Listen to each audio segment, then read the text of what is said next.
Abra a palavra do Senhor comigo, no livro de Malaquias, último livro do Novo Testamento, do Antigo Testamento. Você pode localizar em Mateus e voltar algumas páginas que você vai encontrar com facilidade.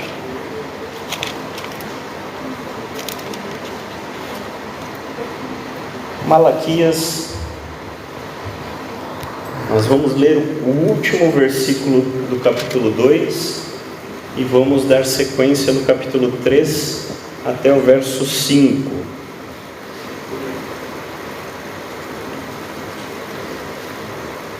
Malaquias 2, 17 até o 3, 5. Diz assim a palavra do Senhor: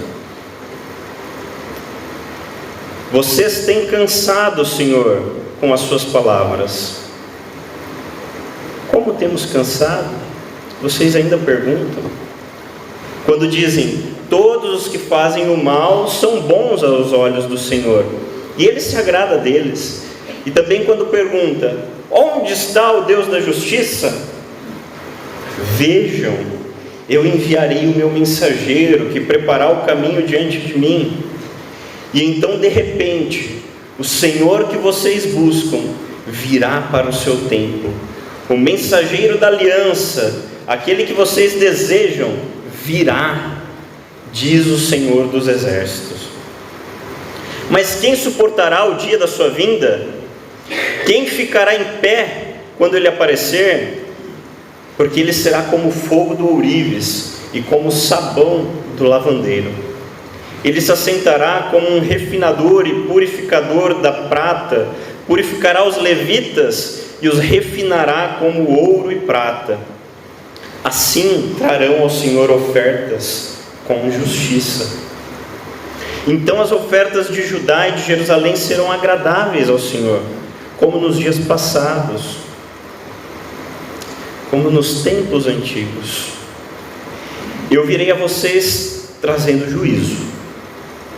Sem demora testemunharei contra os feiticeiros, contra os adúlteros, contra os que juram falsamente e contra aqueles que exploram os trabalhadores em seus salários, que oprimem os órfãos e as viúvas e privam os estrangeiros dos seus direitos e não têm respeito ou temor por mim, diz o Senhor dos exércitos. Amém? Irmãos, eu acredito piamente que a pregação expositiva continuada é o melhor sistema nutricional para a igreja, porque, sinceramente, eu nunca escolheria um texto desse para pregar, mas é a palavra do Senhor.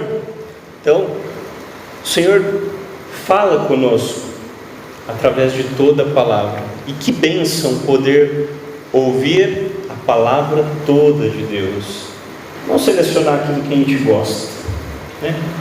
Fazer essa folha aqui da Bíblia eu não gosto, vou arrancar.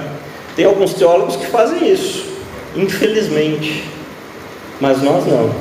Toda a Escritura é inspirada por Deus e útil para o ensino, para a repreensão, para a educação na justiça, a fim de que o obreiro de Deus seja plenamente preparado e apto para toda boa obra. Então, vamos nos debruçar sobre esse texto. Malaquias provavelmente é o último profeta, escritor do Antigo Testamento. Ele deve ser contemporâneo de Neemias e Esdras. Ele estava naquele período. O povo tinha voltado do exílio babilônico, que já não era mais a Babilônia, já estava no processo de troca de impérios ali, provavelmente Império Persa nesse momento. E eles voltaram desse momento de disciplina do Senhor. Lembramos que o exílio nada mais foi do que a disciplina do Senhor sobre o seu povo. E é nesse contexto que Malaquias vem falando. Se tem uma questão que é muito forte no livro de Malaquias, é a ênfase na aliança, a ênfase no pacto, que Deus tem com o seu povo. E esse livro ele vem de encontro com o povo de Judá, os chamando para a renovação da sua fé. Eles estavam desanimados e rebeldes. Como o desânimo é algo comum no meio do povo de Deus, né? Nós lemos isso nas Escrituras, e se nós sondarmos o nosso coração, como é um pecado comum que pode atingir o nosso ser? O desânimo, a frieza, a apatia espiritual. E eles estavam nesse cenário, e Deus vem então falar com ele. Eles não estavam observando a lei do Senhor mais. Aquele povo que era chamado povo da aliança não estava zelando pela aliança. Eles estavam adulterando, se casando com mulheres de povos estranhos, que os levava a adorar a outros deuses, e eles achavam que estava tudo bem. Eles fraudavam os seus funcionários, não pagando aquilo que deveriam, explorando, e achavam que estava tudo bem.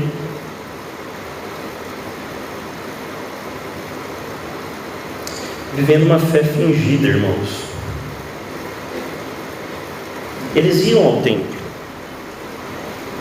Deus fala para os próprios sacerdotes que bom seria se vocês fechassem a porta e o último que sair apaga a luz.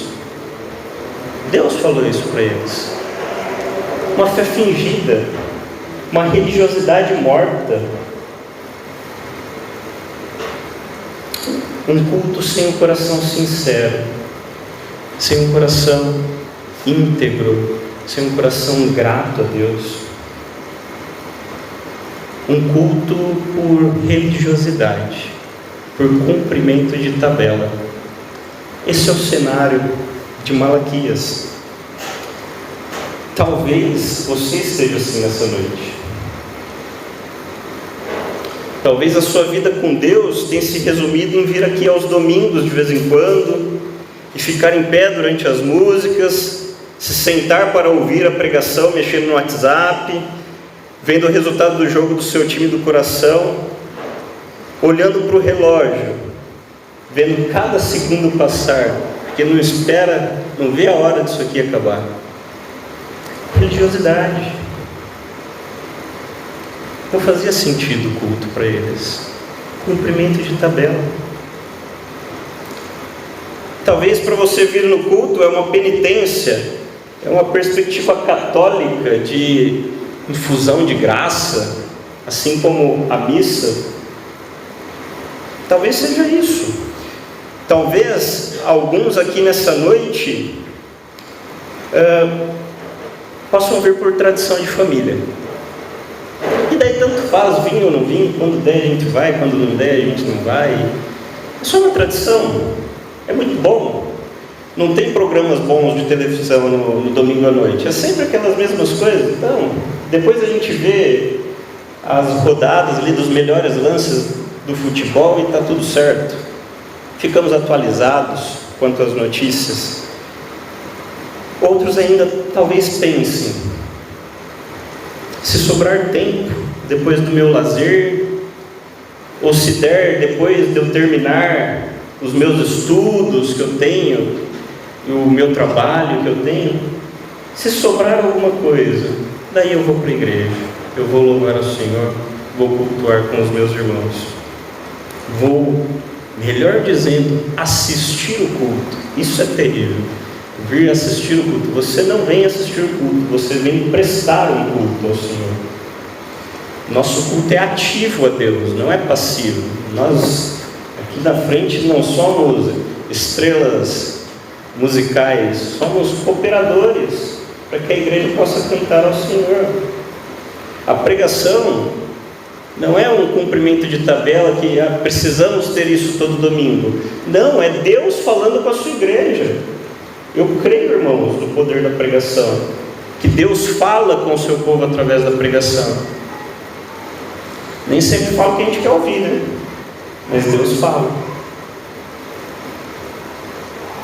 Será que Deus aceita qualquer coisa?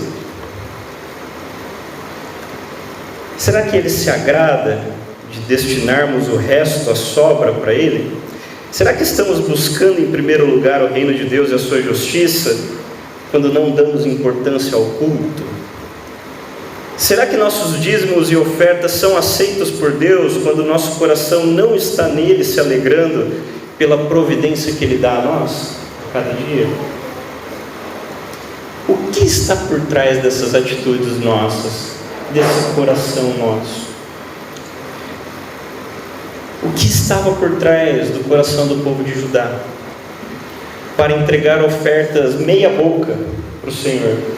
Aquele cordeirinho manco, Deus tinha instituído que tinha que ser o cordeiro perfeito, o melhor. Mas não, os sacerdotes estavam aceitando qualquer coisa, e o povo estava levando qualquer coisa. Então é o cordeirinho manco que não dá para vender, não dá para fazer nada, então vamos dar para o Senhor. Deus aceita tudo, e daí até se justifica, sabendo que não é verdade dentro do seu coração. É para Deus, Deus não olha a aparência. O que está por detrás da frieza espiritual, irmãos? Do povo que vive num mundo caído. Irmãos, eu creio que Deus nos fala nessa noite através do livro de Malaquias. Se não é essa situação que você está vivendo hoje, glória a Deus, mas deixa arquivado aí, porque um dia essa palavra terá que ser aplicada na tua vida também. A história do povo de Israel é marcada por isso. O povo ouve a lei, fala, nós seguiremos tudo que o Senhor mandar, e passa algumas páginas das Escrituras e o povo está caindo no mesmo problema, no mesmo pecado, na mesma obstinação. Então, ouçamos a voz do Senhor. Abra o seu coração, abra o seu ouvido para a palavra do Senhor nessa noite, em nome de Jesus.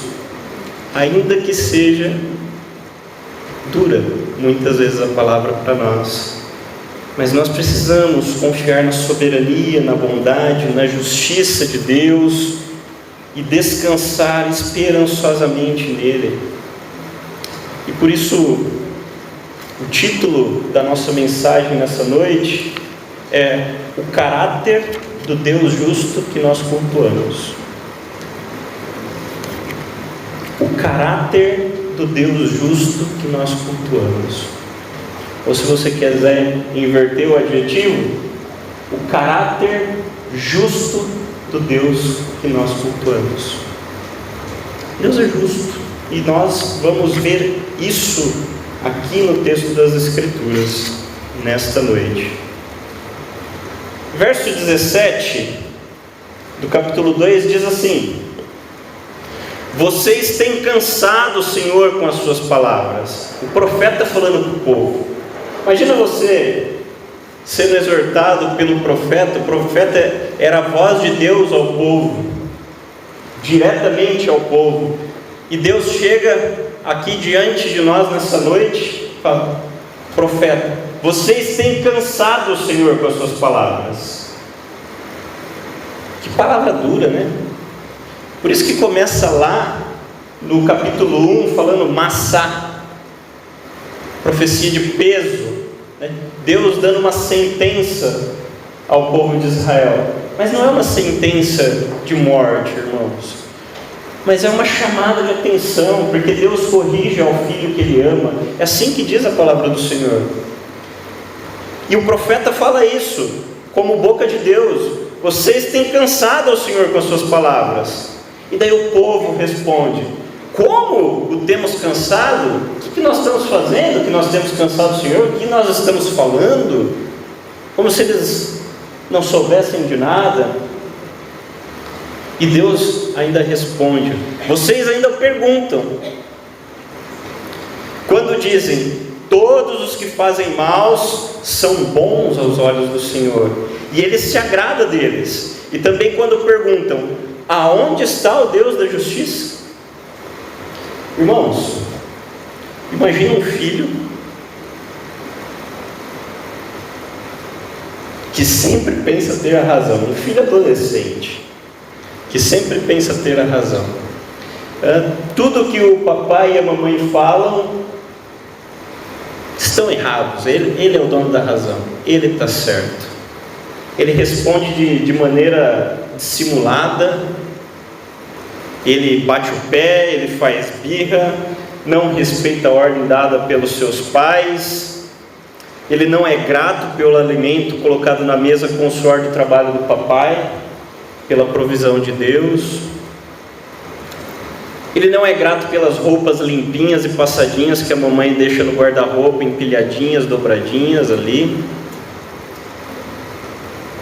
Ele não se lembra das noites mal dormidas dos seus pais quando ele estava doente. Esse filho, ele não imagina, nem consegue pensar como foi os seus primeiros passinhos. O cuidado dos seus pais olhando para ele, caminhando, e será que vai cair? Eu vou pegar ele aqui. E daí a mamãe pegava, passava um lençol assim debaixo do bracinho e levava ele para os primeiros passinhos com todo cuidado. Ele não lembra disso. Esse filho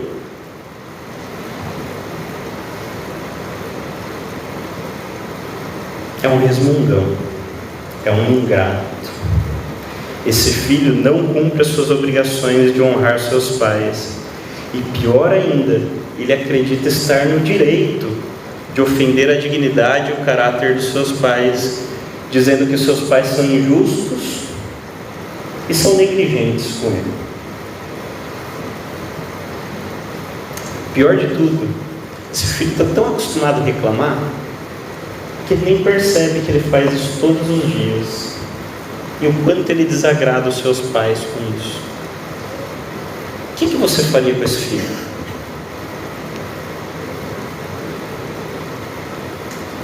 Tem irmãos que falam, vou entregar para Satanás, né? Igual Paulo, né? Mas o que você faria com esse filho, se fosse o teu filho? Você acha que você estaria contente? Você estaria satisfeito com esse filho? Certamente que não, irmãos. Essa história retrata algo muito parecido com o que está acontecendo no texto de Malaquias. O povo é esse filho resmungão. Desde o capítulo 1 a gente está vendo isso. Olha lá no capítulo 1 comigo. Deus fala para o seu povo, verso 2, Deus fala para o seu povo: eu sempre os amei. E o resmungão fala: de que maneira me amaste? Daí Deus vem com a maior paciência e responde: eu escolhi você, eu cuidei de você, amei a Jacó, mas não escolhi Esaú. Olha que filho ingrato, ele não reconhece o amor do pai. E aqui no capítulo 2 acontece a mesma coisa, é a mesma métrica. O Senhor fala para o seu filho, para Judá, para o povo de Israel: vocês têm cansado o Senhor com as suas palavras. E eles perguntam dissimuladamente: mas como temos cansado o Senhor? Com que palavras? Se fazem de louco. E ele fala: porque vocês dizem isso, isso, isso e isso. Deus está cansado das palavras desse povo, que se diz seu povo, mas que não o honra como pai e não o respeita como Senhor, assim como está falando lá no capítulo 1, que nós já vimos nesse púlpito sendo pregado. O termo aqui empregado aqui de Deus está cansado é Deus está afadigado. É o mesmo termo que era usado para um escravo que recebia muito trabalho no seu dia e no final do dia ele estava esgotado. Esse é o termo que está sendo utilizado aqui. Deus está esgotado das palavras de vocês. Vocês estão cansando o Senhor com as palavras de vocês. Você acha que essas palavras que o povo estava cansando a Deus, eles falavam dentro do templo? Dentro do momento de culto? Vamos contextualizar. Você acha que o povo entrava para cantar no templo, ou entregar o cordeiro para o holocausto, e daí eles blasfemavam contra Deus? Ou era fora do local do templo? Ou era no dia a dia? Ou era nos negócios deles, que eles falavam, Deus não existe, cada um por si? Irmãos, dentro do templo era religiosidade, era aparência, era entrega o cordeirinho aqui, faz uma expiação ali, está tudo certo. Mas o problema que a palavra de Deus nos mostra do povo de Israel, do povo de Judá, melhor dizendo, é extra-templo. É lá fora que o povo vivia como se Deus não existisse. Era lá fora que o povo falava as coisas de Deus, contra Deus, no seu modo de viver, até mesmo nas suas próprias palavras, pela literalidade aqui do texto. Eles deviam falar entre si, Deus é injusto, olha, nós aqui, Ele falou que nos amou, que nos escolheu, nós estamos aqui. Lembra do tempo de Salomão, como a gente era grande? Como o texto das Escrituras nos diz, não existia nem bronze nem prata em Israel, era só ouro. E agora eles devem estar com um latão aqui. E daí eles olha o templo como era bonito de Salomão. Deus até visitou aquele templo de Salomão, e a glória do Senhor encheu o templo. Mas olha o nosso templo aqui, estamos reconstruindo. Olha que templinho feinho. Que coisinha. Nunca mais Deus veio nos visitar e encheu esse templo aí. A gente voltou para cá, mas Deus nos abandonou. Eles diziam isso. Nos nossos negócios Deus não está abençoando. Aquele tempo que a gente viajava e a gente era tido com tanto respeito nas outras nações, nós éramos como cidadãos norte-americanos, andando pelas ruas do Brasil aqui, todo mundo olhando para a gente e achando o máximo. Mas hoje não. Hoje eles nos veem como refugiados, talvez. Que situação! Esse povo blasfemava. Irmãos, é curioso que esse texto aqui, ele é diferente dos outros textos, porque acontece isso muitas vezes na Bíblia. Nos Salmos, por exemplo, o salmista fala a respeito de como ele invejava os ímpios, né? Só que, diferente do salmista e de outras passagens da Bíblia, onde o servo de Deus se apresenta a Deus com a sua queixa, esse povo falava pelas costas de Deus. Esse povo estava totalmente contra o Deus da justiça. Esse povo já não estava acreditando mais em Deus, mas eles cumpriam o protocolo religioso.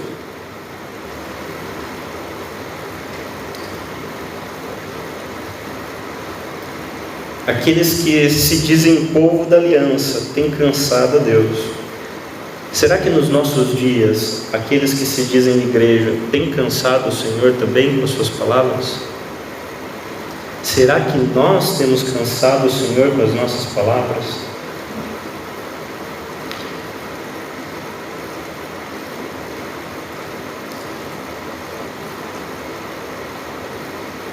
Nossas convicções doutrinárias, irmãos, elas influenciam diretamente a nossa conduta. Quem é Deus para você? Quão justo esse Deus é? Quão íntegro, poderoso, majestoso é o Senhor para ti? O povo de Deus tem a audácia de colocar Deus no banco dos réus. Eles aqui, então, observa o cenário aqui, tem quase um cenário de tribunal aqui nesse texto aqui. É curioso, porque existe um réu, né, alguém que está sendo acusado, e é o povo acusando Deus. Deus é o réu dessa história. Existem os acusadores, os reclamantes aqui, aqueles que se dizem povo de Deus, o povo da aliança. Eles estão colocando Deus no banco dos réus e, como a gente vê em algumas teologias aí, botando o dedo na cara de Deus e falando: eu quero o que é meu. Existem graves acusações contra Deus. Nós vemos aqui duas graves acusações contra Deus. A primeira acusação contra Deus é: Deus não é ético, porque Ele não apenas deixa de premiar o bem, mas se agrada do mal. Ele premia o malfeitor, ou seja, Deus é um corrupto moral. E a segunda acusação aqui que o povo faz contra Deus aqui, apresentada pelo texto, é: Deus é omisso na história, e por isso Deus semeia impunidade pela sua inatividade, sendo o principal responsável pela injustiça e pela maldade no mundo. Que sérias acusações, né? Um texto tão pequenininho, mas que implica em tanta coisa na vida. Depois nós vemos testemunha, aqui nesse texto, o próprio Deus se torna testemunha, e nós vemos também a presença de um juiz, que dá uma sentença a esse povo. Nessa nossa primeira parte aqui, vamos pensar um pouco a respeito do processo legal instaurado aqui no texto, tá? São justas as acusações? São idôneos os acusadores? O réu é culpado de fato? Vamos pensar aqui no texto a respeito disso. Os acusadores, então, o povo da aliança, que se diz o povo da aliança. Quem são eles? Eles são os ingratos. Deus os trouxe de volta para a terra prometida. Eles são aqueles que deveriam estar levando as ofertas no altar de Deus, mas eles não estão levando a oferta. Eles estão fazendo reclamação pelas costas de Deus, estão blasfemando contra o nome do Senhor, contra o nome do Senhor, seus atributos, seu próprio ser. A justiça faz parte do caráter de Deus, irmãos. Deus não tem justiça, Deus é justiça. Eles blasfemavam contra Deus com isso. Aqueles que deveriam viver alegres como filhos da aliança, estão vivendo assim, desse jeito, reclamando. São aqueles que, desde o começo do livro, Deus fala que ama. Irmãos, como Deus é maravilhoso. Esse povo ingrato é o Deus que fala: eu vos amei e eu vos escolhi. Vocês são o povo da aliança. Deus não quebra a sua aliança, mas Deus puxa a orelha. Deus disciplina. Eles têm um deboche contra Deus. Aqui, irmãos, nós começamos a ver um dos motivos de um culto a Deus apenas por formalismo religioso, não de todo o coração, toda a alma, de todo entendimento, como o Senhor nos ensina a adorá-lo. É a ingratidão, é não reconhecer o cuidado de Deus como nosso Pai. Cultuamos de qualquer forma, porque em nossa vida Deus não faz mais diferença. Lá nos nossos negócios, lá dentro da nossa família, Deus se tornou irrelevante para o nosso coração. Nós somos ingratos. Nós dizemos: Ele não está olhando para as nossas necessidades, não está olhando para os nossos negócios. Quando eu falo negócios aqui, estou falando de trabalho, de sustento financeiro, inclusive. Deus não está olhando: olha o ímpio, está se dando super bem ali, olha o corrupto, como está dando tudo certo para ele, e a impunidade o cerca, e no fim dá tudo certo, e nós no perrengue. Essa situação que muitas vezes nós nos pegamos também, blasfemando contra o Senhor. E às vezes pensamos, e já ouvi muita gente falando: não compensa ser justo.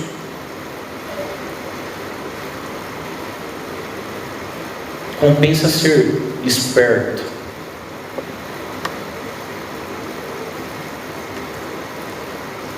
povo aqui tem uma visão equivocada de Deus, que Deus só está preocupado que a gente cumpra o nosso sistema religioso aqui, vir aqui no domingo, entregar o dízimo e oferta aqui, de vez em quando aparecer no sábado, quando tem uma programação, de um Deus que parece só estar preocupado com o ego dele, sabe? Nós temos que ir lá porque senão ele vai me castigar. Essa semana eu estava ouvindo uma dessas aí, né? Que não pode comer carne na sexta-feira santa, porque senão Deus castiga, né? Irmãos, pode comer carne tranquilo, tá? Deus purificou todas as coisas, não tem isso. Qual base bíblica para isso? Nós vivemos pela palavra, nós não somos apegados a isso, tradição, isso é religiosidade morta, isso não tem base escriturística. O Senhor Jesus não instituiu isso na sua palavra, e nós fazemos da mesma forma que outras religiões fazem, estabelecendo tradições mortas. Nós também aplicamos isso ao nosso culto, aplicamos à nossa vida, criamos paradigmas, criamos estruturas que o Senhor Jesus nunca mandou que nós tivéssemos, que Ele nunca mandou que nós realizássemos. Esse é o cenário, esse é o povo da aliança. Quanta arrogância, quanto descaso desses acusadores. Eles falam tudo isso, irmãos, mas eles não se lembram da obra de Deus na história. Esse povo não é ignorante da lei dos profetas, tá? Esse povo conhece a Bíblia. Esse povo foi aqueles que receberam o oráculo de Deus, o povo escolhido, que Deus mandou os seus profetas, o povo de Moisés, o povo dos profetas, e mesmo assim eles estão nessa situação. Porque assim como nós ouvimos de manhã, não basta conhecer, precisa crer de fato.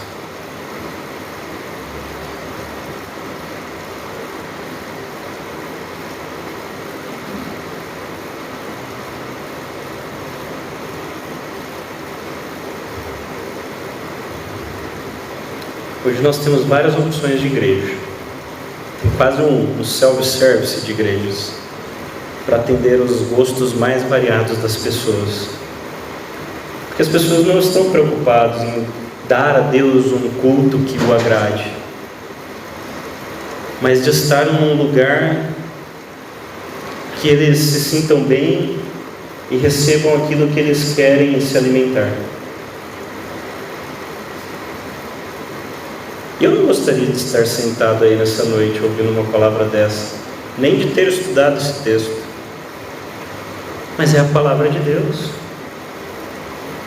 e eu tenho que aplicá-la. Lembra da ilustração do domingo passado, da pá e da enxada?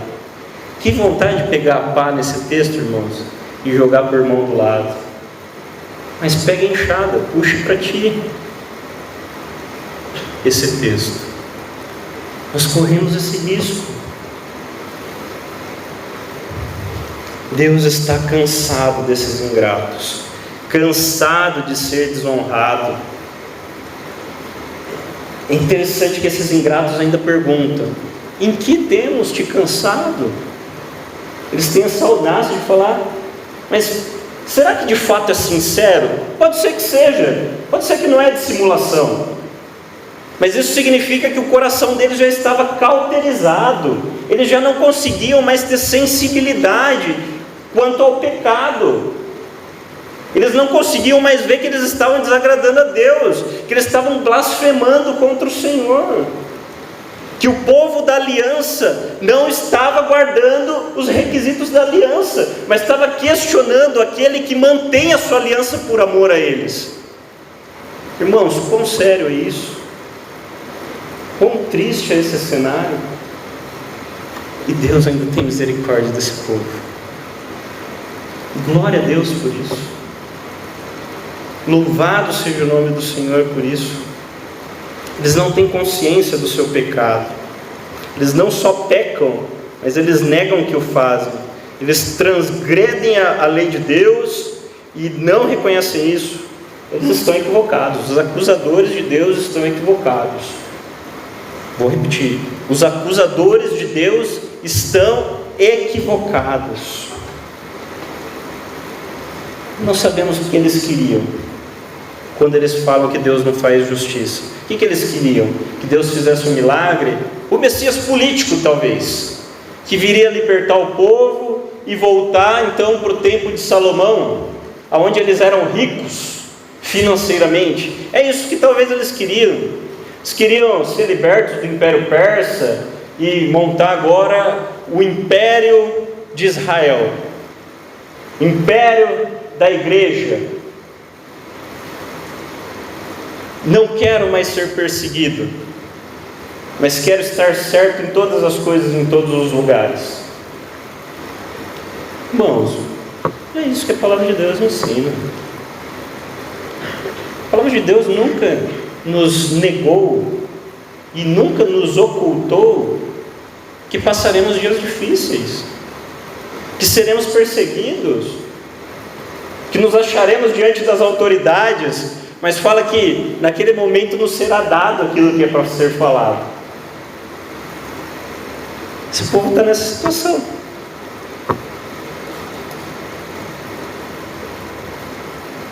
Mas vamos pensar sobre a acusação aqui, né? Se nós falamos sobre os acusadores, se você gosta de escrever os pontos aí, pode colocar. Primeiro ponto, os acusadores. Tá? Agora vamos para o segundo ponto, a acusação aqui. Tá? A acusação é muito séria. A acusação, como nós vimos lá, são duas acusações, né? Vamos voltar aqui.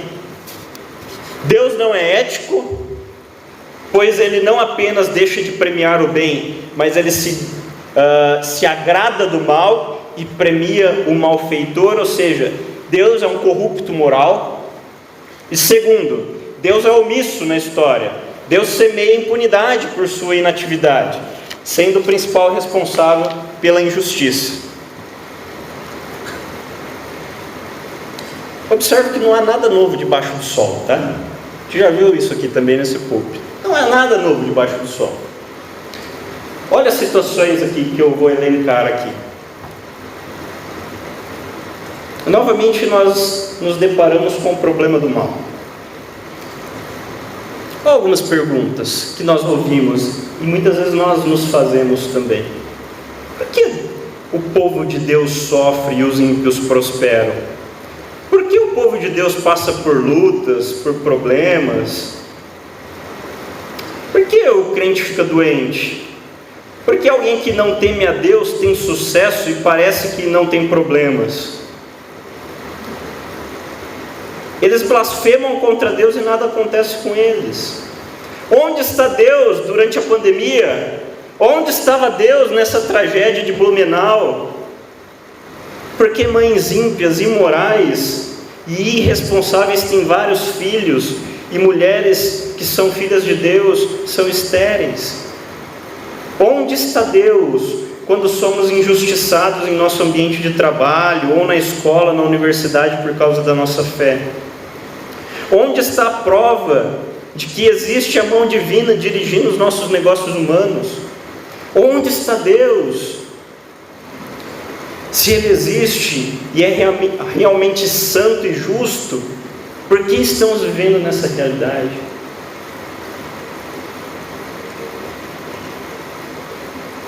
Perguntas atualíssimas. Não precisamos atualizar a Bíblia, ela já vem atualizada. Questionamentos que nós fazemos. E esse povo aqui é pior, porque é legítimo quando nós chegamos a Deus e fazemos as nossas queixas diante do Senhor. Senhor, eu não entendo, Senhor. Abra os meus olhos para ver.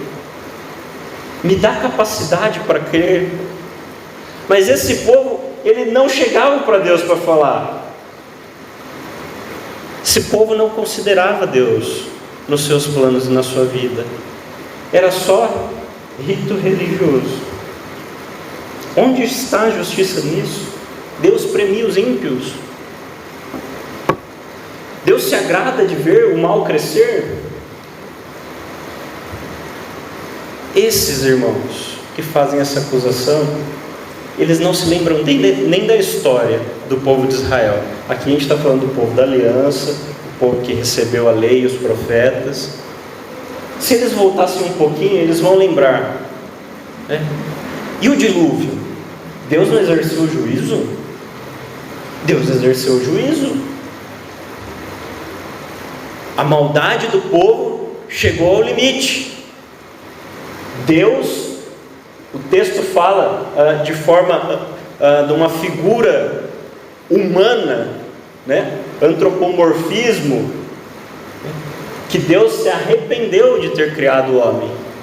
Não que Deus não soubesse, que Deus se arrepende como nós nos arrependemos, mas é uma figura para nos dizer, tentar compreender um pouquinho do sentimento de Deus. E Deus aplicou juízo. E no Egito, Deus não aplicou juízo? Olha como esse povo que hoje está lá na terra prometida saiu do Egito.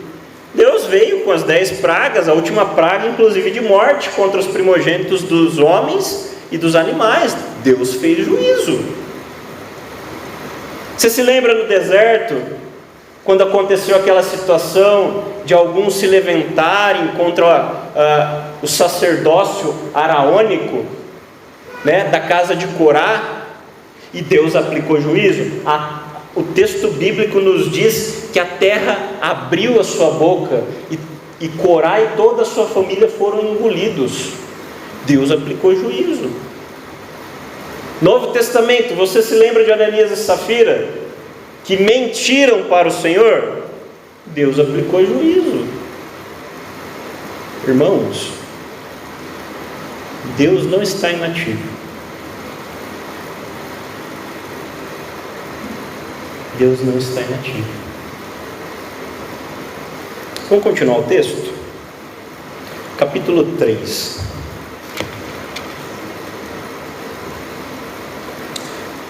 Deus responde a esse povo que faz essas acusações.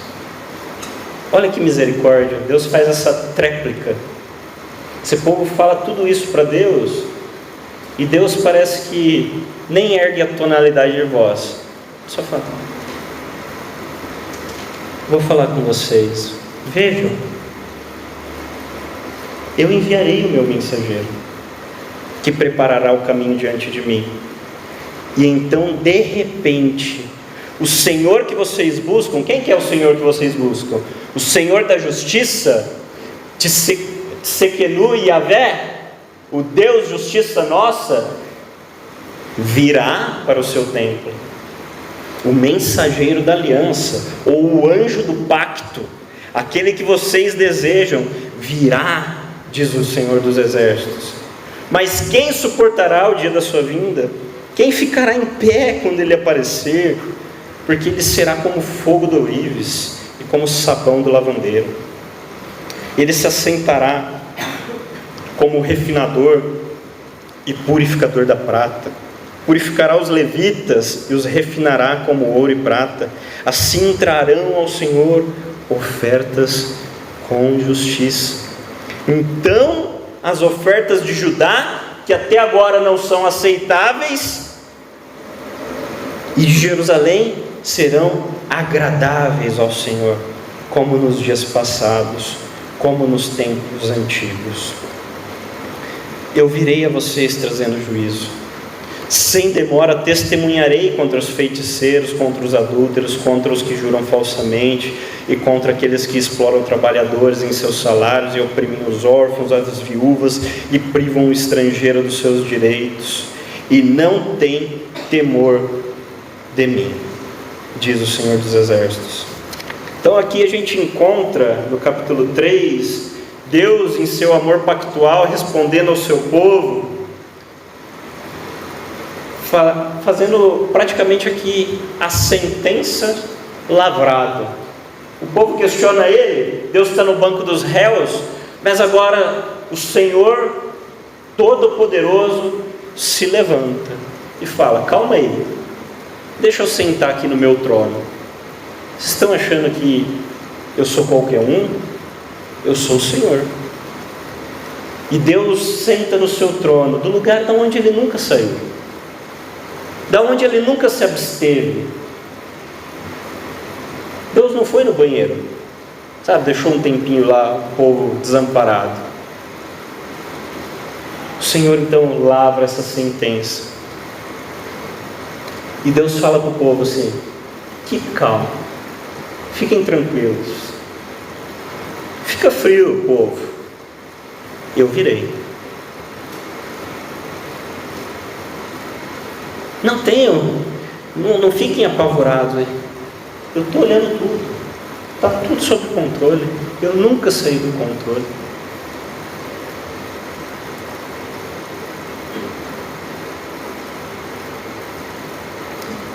Eu estou vendo tudo e nada ficará impune. Nada ficará impune. A figura do mensageiro aqui, irmãos, fala, né? Eu enviarei o meu mensageiro. Nós já sabemos quem é esse mensageiro.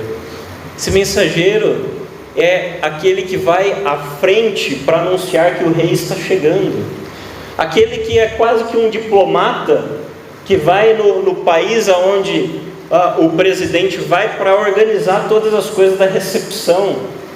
Mas aqui esse mensageiro então é mensageiro real. Ele chega para que o rei chegue e esteja tudo no devido lugar, para que não haja problema algum logístico. Eu enviarei meu mensageiro. E a palavra de Deus é clara para nós do Novo Testamento, que o mensageiro foi João Batista, que viria no poder de Elias. E olha o texto, que texto maravilhoso, que fala a respeito desse mensageiro.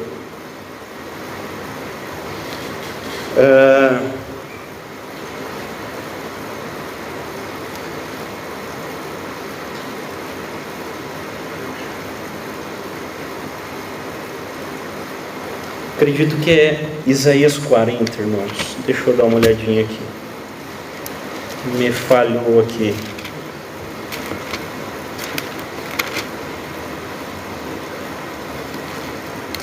Isso. Malaquias está citando Isaías, tá? Algo que o povo conhecia. Isaías 40, verso 3, diz assim: uma voz clama, no deserto preparem o caminho para o Senhor, façam no deserto o caminho reto para o nosso Deus. E lá no verso 14 diz assim: a quem o Senhor consultou que pudesse esclarecê-lo? E quem lhe ensinasse julgar com justiça? Quem lhe ensinou conhecimento ou lhe apontou o caminho da sabedoria? Irmãos, não é por acaso que Malaquias cita Isaías 40. O povo conhecia a continuação e já era um chamado de atenção. Quem são vocês? Vocês ensinaram a justiça para o Senhor? São vocês que ensinaram o conhecimento para Deus? Não, o povo conhecia a continuação. É um chamado de atenção ao povo. João Batista veio para preparar o caminho de Jesus. Nós sabemos disso. Aquele que veio anunciar, preparar para a chegada do anjo da aliança, do anjo do pacto, Cristo Jesus, o Senhor Jesus, o nosso Senhor. Aquele que na instituição da ceia disse: esse é o cálice da nova aliança no meu sangue. O anjo da aliança, o mensageiro da aliança. Deus fala: eu não tardo com justiça. O Deus da justiça de Sequenu Yavé virá. A promessa de Deus não foi esquecida, mas o povo não entendia, ou não queria entender muito bem essa profecia. Eles esperavam libertação política, eles esperavam prosperidade financeira, nada diferente dos nossos dias, do que muitos esperam ao se converter ao Senhor Jesus, se de fato assim se converteram. E o que Deus diz é que se eles achavam que o juízo ia começar pelos de fora, irmãos, Deus fala, vai começar de dentro. Eu vou vir com justiça, mas vocês acham que eu sou igual os juízes humanos, que vão pôr o pecado de vocês debaixo do tapete, que vão julgar os outros, depois a gente negocia, fazer um negocinho aqui, vocês pagam o churrasco, está tudo certo? Não, irmãos, Deus é o justo juiz, e Ele também julgará o seu povo. Seu povo não fica para trás no julgamento. Não ache que Deus vai cometer a injustiça de não olhar para o seu povo também. Deus é justo. O povo não esperava por isso. O juízo virá primeiramente para os da casa. Deus julgará os povos, o seu povo, e depois vai julgar o mundo. Clamamos por justiça e devemos ter esse desejo, irmãos. Justiça social, devemos ter esse desejo. Olha o que Mateus 5 fala, né?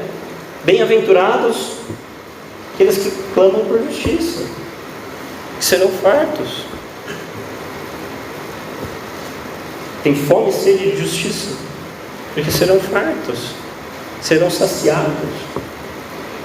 Justiça faz parte da imagem de Deus em nós, faz parte do sopro que Deus deu na narina de Adão lá, quando falou, a minha imagem e semelhança. Nós estamos manchados pelo pecado, mas ainda nós temos um resquício de senso de justiça. Mas muitas vezes nós não entendemos a totalidade da justiça de Deus. E é bom que nós tenhamos sede de justiça, mas nós precisamos nos enquadrar nisso. Novamente, enxada, larga pá, pega a enxada, puxa para ti, puxa para o povo de Deus. O detalhe, irmãos, é que o povo de Deus será julgado com amor.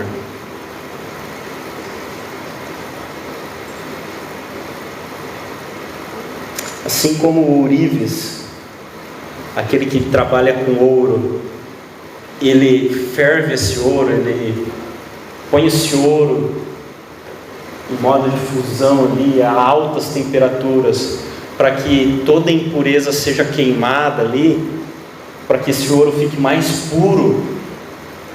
Assim Deus também vai fazer no seu povo, e está fazendo no seu povo, e fez no povo de Israel.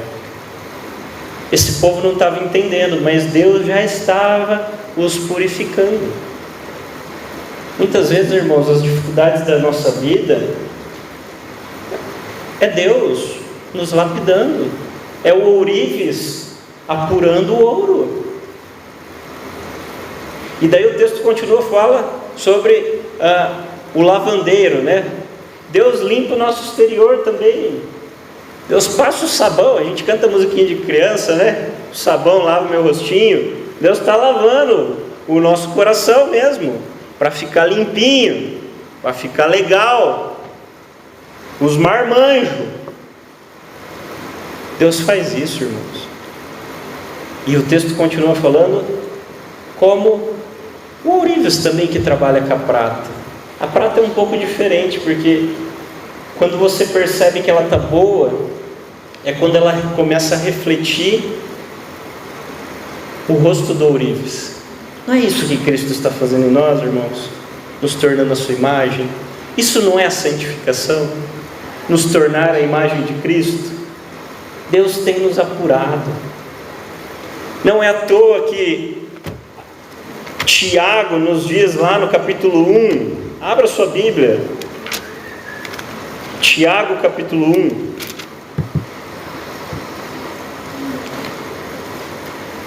verso 2, está aparecendo aqui também.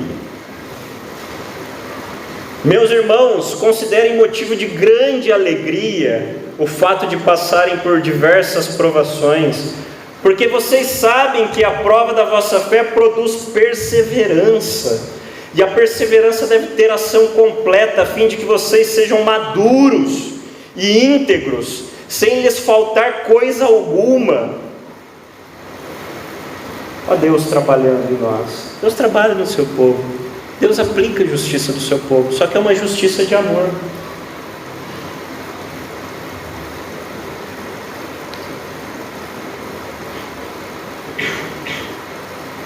Deus é ético, pois Ele apenas premiará o bem e o mal será punido. Deus não é omisso na história e nunca foi. Deus é longânimo. Como diz o ditado popular, né? Deus dá corda. Deus é longânimo, mas Deus aplicará a justiça. Malaquias ensina que Deus viria quebrantar o seu povo, para que eles fossem um povo santo, para que refletissem a Deus. Irmãos, o texto continua falando que daí a oferta de Levi, dos levitas, aqueles que serviam a Deus no templo, seriam aceitas novamente, através do anjo da aliança. Somente através de Jesus a oferta e o ofertante podem ser aceitos por Deus. Somente por Cristo podemos resistir ao dia do Senhor. Quem poderá resistir à sua vinda? Somente se estivermos abrigados em Cristo poderemos resistir à vinda do Senhor Jesus. As pessoas têm ainda uma visão de Cristo pendurado no madeiro. Cristo vive. Nós cantamos aqui, irmãos, Cristo está sentado à direita de Deus e Ele virá. Ele é rei, Ele é Senhor, Ele é o cordeiro, mas Ele é o leão também. Não se engane, Cristo não está com a carinha de triste, pendurado no madeiro. Cristo está reinando e Ele virá.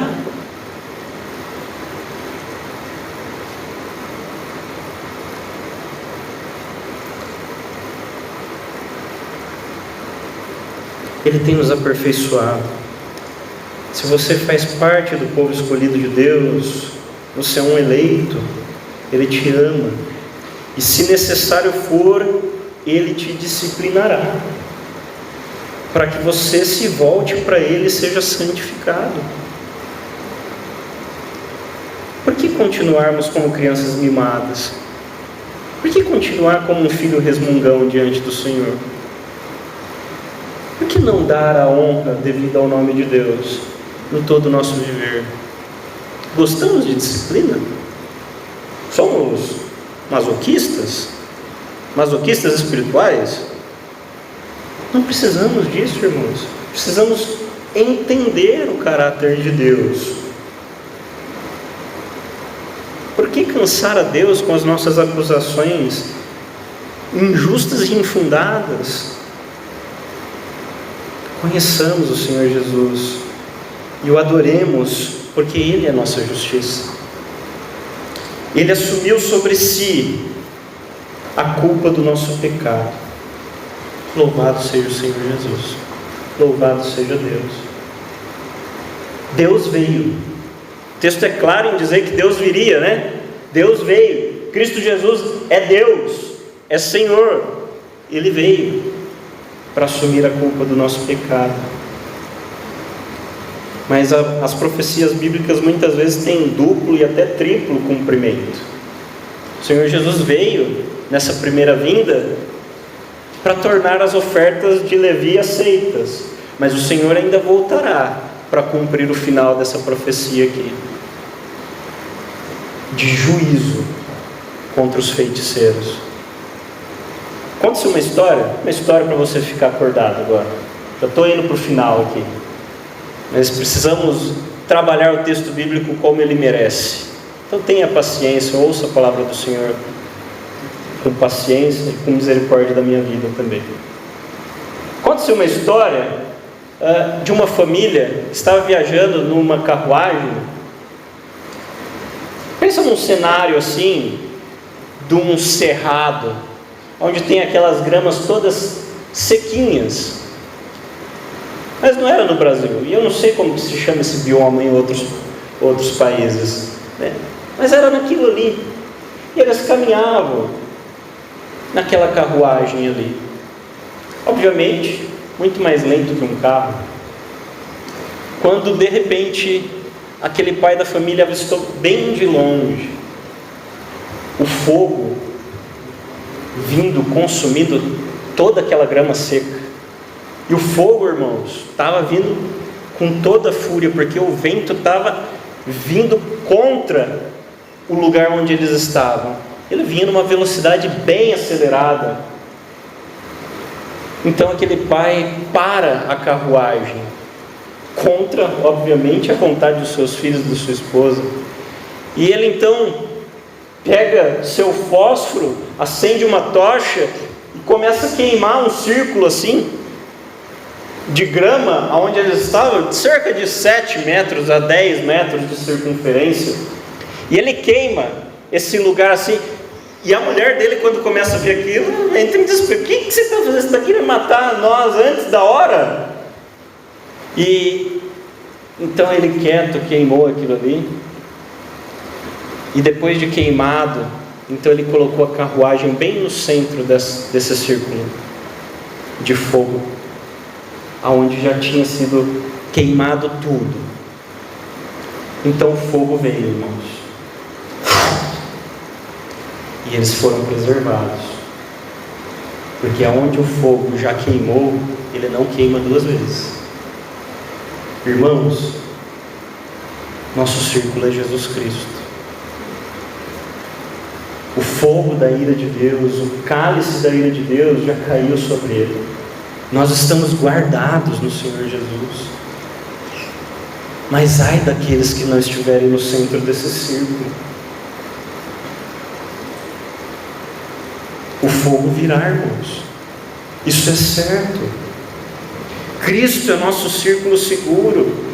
Ele recebeu a culpa dos nossos pecados, Ele recebeu a ira de Deus sobre si na cruz, Ele pagou a nossa conta, Ele anulou nosso escrito de dívida. Aqueles que estão em Cristo não precisam ter mais medo do juízo, porque são filhos do pacto, filhos da aliança. Mas esses devem viver de acordo com a aliança. Esses são filhos, então devem viver como filhos.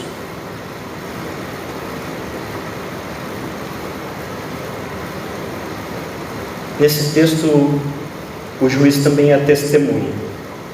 Deus pode ser o juiz e testemunha. E Ele vem testemunhar a respeito de um povo que nem sempre está fora da igreja, nem sempre está fora do arraial do povo de Deus.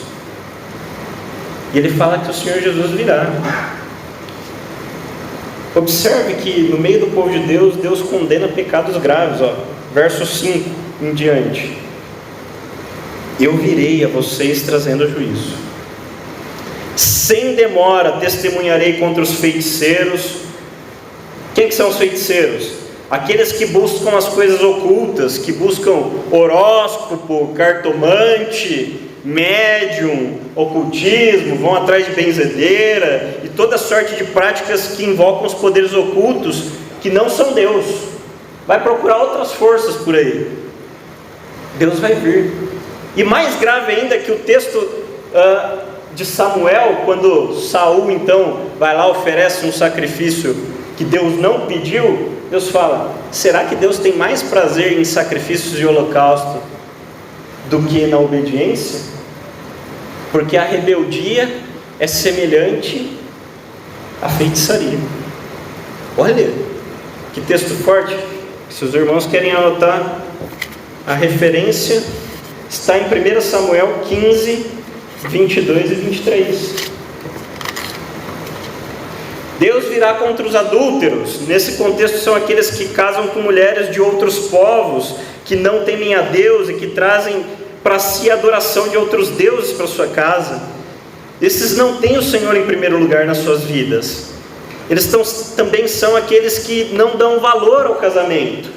Eles são aqueles que não temem a Deus, não têm um namoro santo, não se guardam para o casamento, mas vivem a prática sexual fora do casamento. Deus vai vir com juízo. Deus vai vir com juízo contra aqueles que juram falsamente, aqueles que dizem que o Senhor Deus é o Senhor da vida deles. aqueles que cantam hinos e falam: tudo entregarei a Ti, Senhor, mas vivem vidas que nem consideram Deus em seus planos. Eles não cantam nem como oração a Deus. Eles fazem voto no dia do batismo e nunca os cumprem. Eles mentem para Deus. Eles fazem voto no seu casamento e não os cumprem. Eles mentem para Deus. Falam que adorarão o Senhor enquanto eles viverem, mas no primeiro problema da sua vida, eles questionam a justiça de Deus. Deus também virá sobre aqueles que exploram os necessitados. Olha Deus nos negócios. Eles alegavam que Deus não estava nos negócios, não cuidava deles. Deus está nos negócios. Estou falando, vocês que não cuidam, não pagam direito os seus empregados, no original o jornaleiro, o diarista, porque o diarista dependia do dinheiro do dia para poder comprar comida. Vocês que retêm o dinheiro do diarista, Deus está vendo, e Deus vai vir contra vocês. Vocês que abusam dos contratos porque sabe que a pessoa lá precisa do emprego e por isso ela não vai fazer nada, Deus está vendo. Deus é aquele que vai vir com justiça em lugar daqueles que não podem se defender, irmãos. Sobre os órfãos e as viúvas, como o texto diz, aqueles que são indefesos na nossa sociedade.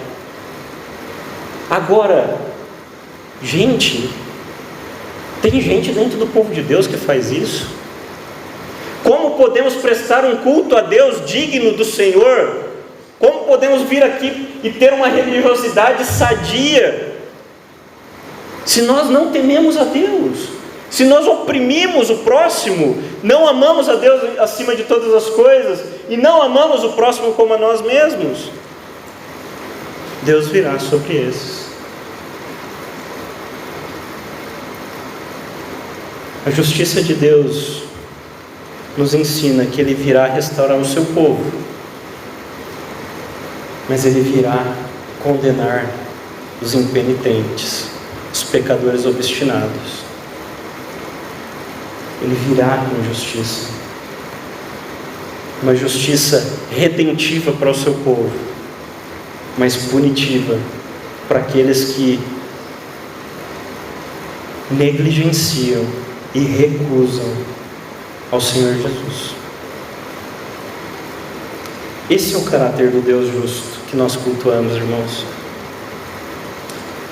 Isso deve mudar a nossa concepção sobre o culto, porque aquele que nós estamos adorando aqui, quando nós viemos aqui adorar, é o Todo-Poderoso, é aquele que está sentado no trono, é aquele que julgará toda a terra. Maranata, ora vem Senhor Jesus. O Senhor virá. Aplicações para nós concluirmos de maneira rápida. Primeira aplicação: descanse na justiça de Deus. Ele vem. Você que está com o coração triste em ver o mal desse mundo, você que, ao ver a situação de Blumenau,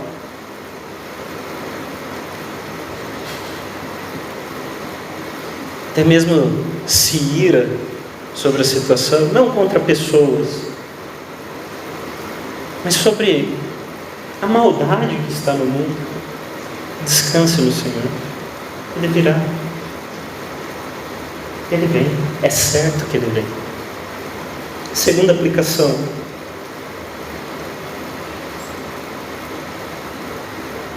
é uma pergunta. Quando Ele vier, de que lado você vai estar? Você vai estar no povo da aliança, guardado em Cristo no círculo de fogo? Ou talvez você seja esse impenitente que o Senhor virá com juízo? É tempo de arrependimento ainda, irmãos. O Senhor nos chama a nós reconsiderarmos a nossa conduta.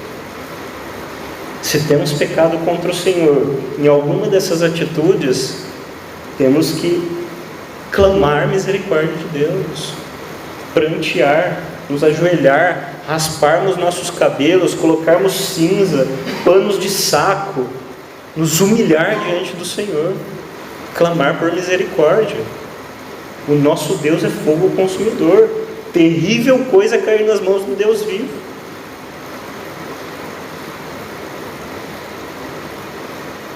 Terceira aplicação.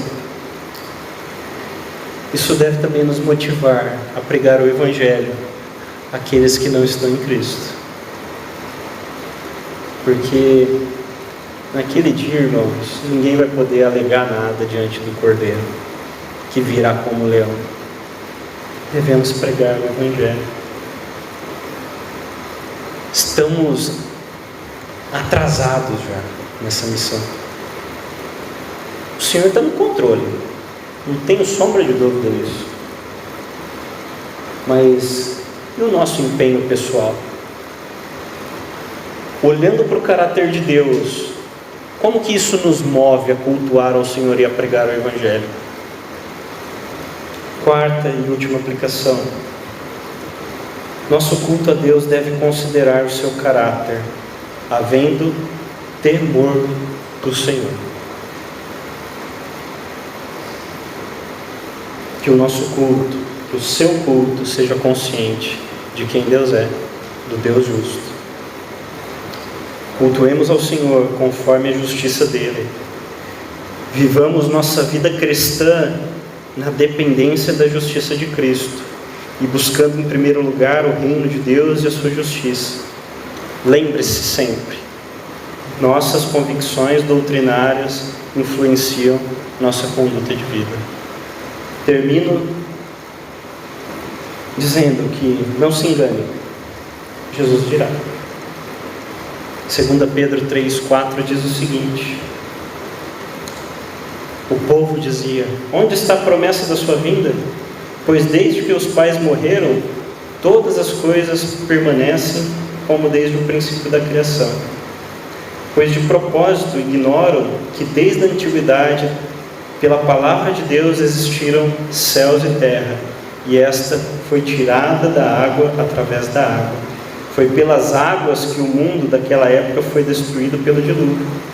Mas pela mesma palavra, os céus e a terra os céus e a terra de agora têm sido guardados para o fogo, reservado para o dia do juízo e da destruição dos homens ímpios. Mas vós, amados, não ignoreis uma coisa: o dia do Senhor um dia para o Senhor é como 1000 anos, e 1000 anos como um dia. O Senhor não retarda a sua promessa, ainda que alguns a considerem demorada, mas Ele é paciente para convosco, e não quer que nenhum pereça, mas que todos venham a se arrepender. Contudo, o dia do Senhor virá como ladrão, no qual os céus passarão com grande estrondo, e os elementos queimando se dissolverão, e a terra e as obras que nelas há serão descobertas. Se todas essas coisas serão assim destruídas, que tipo de pessoa deveis ser? Pessoas que vivem em santidade e piedade, aguardando e esperando ansiosamente a vinda de Deus, do dia de Deus. Por causa desse dia, os céus se dissolverão pelo fogo, e os elementos ardendo derreterão. Nós, porém, segundo a sua promessa, aguardamos novos céus e nova terra, nos quais habita a justiça. Amém?